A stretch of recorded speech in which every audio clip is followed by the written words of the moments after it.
இந்த கொஸ்டினில் ஒரு முக்கோணத்தின் பக்க அளவுகள் 8 மீட்டர் 10 6ன்னு சொல்லி கொடுத்துருக்காங்க. எனில் பரப்பளவு என்னன்னு கண்டுபிடிக்கணும். ஸோ வேறு பக்கங்கள் இருக்குது. அப்போ இது என்ன முக்கோணம்? ஒரு அசம பக்க முக்கோணம் இல்லையா? அசம பக்க முக்கோணத்தின் பரப்பளவுக்கான ஃபார்முலா ரொம்ப சிம்பிள். எஸ்ன்னு எழுதிக்கிங்க. ரூட் எஸ் மைனஸ் ஏ. அதுக்கப்புறம் அதே மாதிரி ப்ராக்கெட் போட்டு எஸ் மைனஸ் பி, அதே மாதிரி ப்ராக்கெட் போட்டு எஸ் மைனஸ் சி.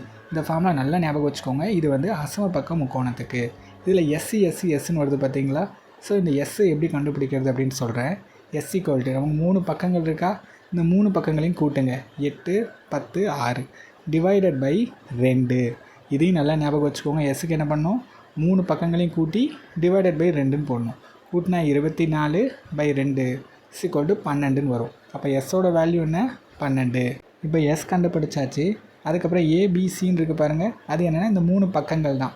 ஏபிசிக்கு பதிலாக இந்த 3 பக்கங்களை சப்ஸ்டியூட் பண்ணணும். இப்போ ரூட் போட்டுட்டேன். எஸ்ஸுக்கு பதிலாக இந்த 12 எழுதியாச்சு.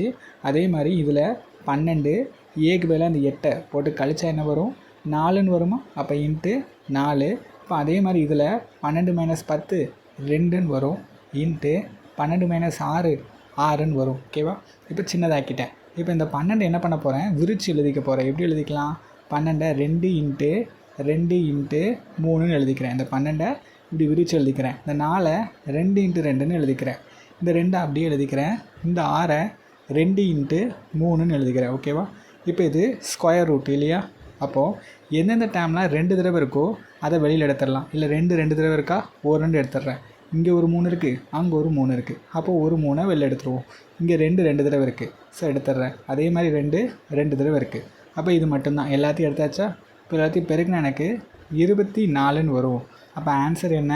24 தான் ஆன்சர்.